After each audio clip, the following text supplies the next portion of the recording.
በስመ አብ ወወልድ ወመንፈስ ቅዱስ አሐዱ አምላክ አሜን። በኢትዮጵያ ኦርቶዶክስ ተዋሕዶ ቤተክርስቲያን በካናዳ ሀገረ ስብከት የምትገኙ ምእመናንና ምእመናት እንደምንሰነበታችሁ።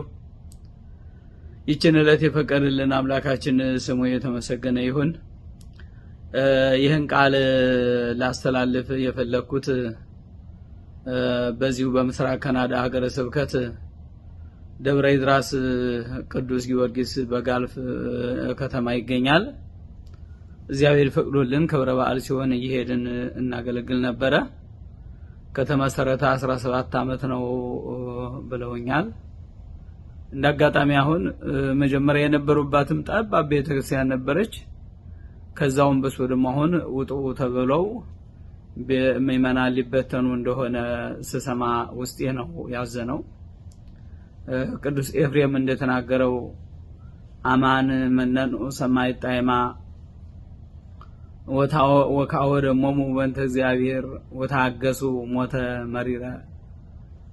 ሰማያታት በእውነት የዚህን ዓለም ጣዕም ጠሉ ተው፣ ስለ ክርስቶስ ስለ እምነታቸው ሲሉት መራራ ሞትን ታገሱ ተብሎ እንደተጻፈ በተለይ ቅዱስ ጊዮርጊስ የኛ ሰማዕት ለኢትዮጵያውያን በዚህች ቪዲዮ ተተረኳ ያልከም ያደረገው ብዙ ታምር አለ።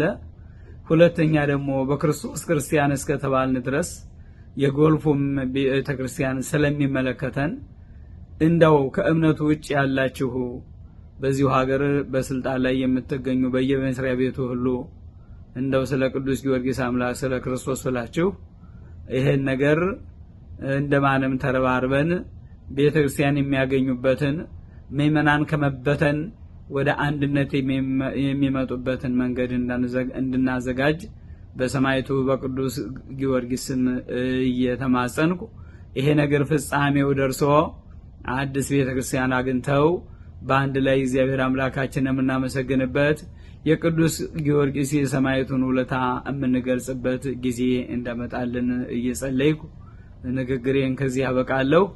እግዚአብሔር አምላክ ጸሎታችን ይቀበልልን፣ ፍጻሜው አምሮ እንድናመሰግን ይፍቀድልን። ቸር ይግጠመን።